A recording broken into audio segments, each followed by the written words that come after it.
Good morning. Hope you're doing well today.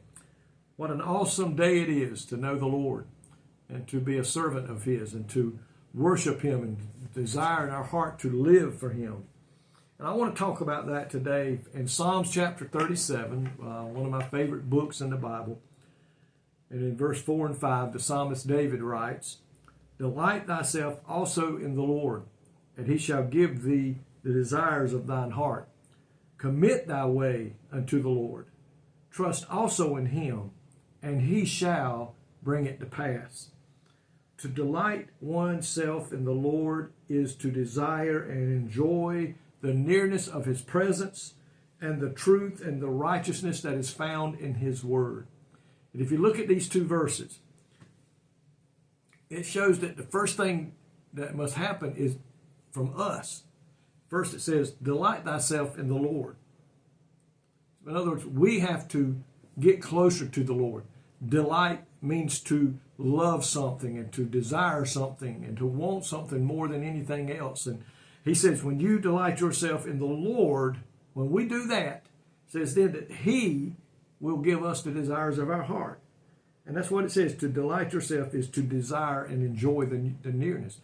And then in the second verse, we see the same thing again in verse 5 when he says, commit thy way unto the Lord. In other words, we must move first. We must commit. Put our steps in line with the Lord. When you commit to something, you're saying, I'm going to be a part of this. I'm going to do whatever it takes to be a part of it. I'm going to get into it 100%. I am committing myself to the Lord. And that's what commit it says. But it says, commit thy ways to the Lord. Trust also in the Lord. So there's two things there that we have to do. Not only commit our ways, but trust in Him. And then it says, and He shall bring it to pass. Folks, you see, God wants to do a lot of things in our life. God wants to lead us in certain ways and take us down certain roads and help us to get into the will that He has for our life. But you and I must first make the commitment. You and I must first create the desire in our heart that we want to do that. We want to be a part of His family. We want to be a part of His kingdom. And when we do that, it says then He steps out and helps us get to that point that we are committed to. To delight in someone means to experience great pleasure and joy in his or her presence. In other words, when we are in those people, we're with those people who's, when we come together and we're in each other's presence, we're having fun, we're laughing, we're getting along great. It says that's what it means. And this only happens when we know that person well and we have been a faithful friend.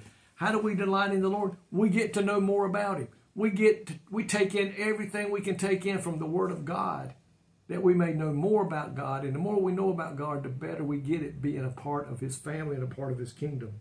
It says, thus, to delight in the Lord, we must get to know Him better. And we do that by this, the Word of God, and by praying. We must be faithful in our relationship with Him. We become that best friend. Every one of us probably growing up had a best friend. Someone that you loved being around. And y'all had the same likes, you had the same thing, you loved doing the same things, and you were best of friends. And sometimes those relationships last for a lifetime. Sometimes they go maybe through college, through high school, and then as time goes on and life goes on, maybe we drift apart and only see each other occasionally. But that's what we do. We must get to know Him better and develop that faithful relationship with Him that we may indeed fall in love with Him and take delight in Him. And it says the certainty of God's great love for us will then indeed give us delight. To commit ourselves to the Lord means to entrust everything to Him. Our lives, our families, our jobs, our possessions, to His control and to His guidance. Folks, we have to turn and let go of the steering wheel, so to speak, and let God do the driving. And what are we doing? We're following where He's taken us, and we're committed to that way. I pray today you're committed to God and you love Him with all your heart and you love living for Him. Lord, thank you today for that love and that desire you have in your heart to do great things for us if we but will first commit our lives to you and let you have complete control of everything in our life. Help us to be that way today. In Jesus' name I pray. Amen. May God richly bless you today is my prayer.